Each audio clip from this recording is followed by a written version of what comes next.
بسم الله الرحمن الرحيم. يا أيها النبي لم تحرم ما أحل الله لك تبتغي مرضات أزواجك والله غفور رحيم. قد فرض الله لكم تحلة أيمانكم والله مولاكم وهو العليم الحكيم. وإذا سر النبي إلى بعض أزواجه حديثا فلما نبأت به وأظهره الله عليه عرف بعضه وأعرض عن بعض. فلما نبأها به قالت من أنبأك هذا؟ قال نبأني العليم الخبير.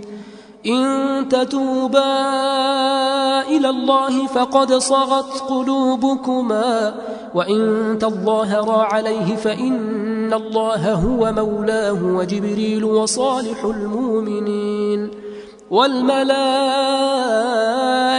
بعد ذلك ظهير. عسى ربه إن طلقكن أن يبدله أزواجا خيرا منكن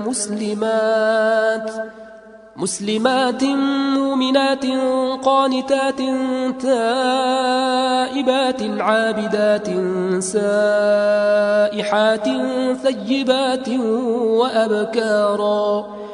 يا أيها الذين آمنوا قوا أنفسكم وأهليكم نارا وقودها الناس والحجارة عليها ملائكة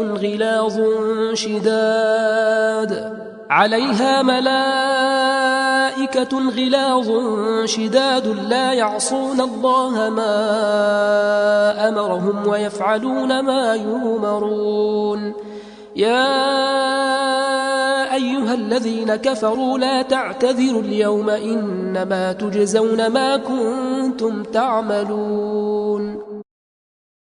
يا أيها الذين آمنوا توبوا إلى الله توبة نصوحا عسى ربكم أن يكفر عنكم سيئاتكم ويدخلكم جنات تجري من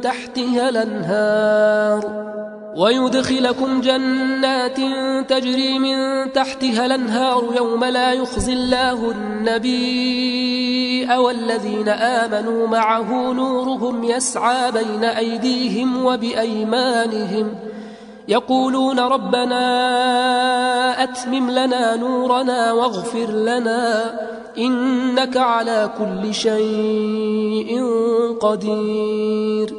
يا أيها النبي جاهد الكفار والمنافقين واغلظ عليهم ومأواهم جهنم وبئس المصير.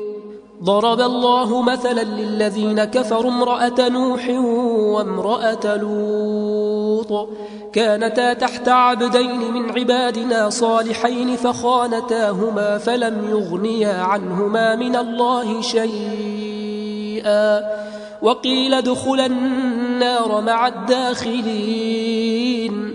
وضرب الله مثلا للذين آمنوا امرأة فرعون إذ قالت رب ابن لي عندك بيتا في الجنة ونجني من فرعون وعمله ونجني من القوم الظالمين. ومريم ابنة عمران التي أحصنت فرجها فنفخنا فيه من روحنا وصدقت بكلمات ربها وكتابه وكانت من القانتين.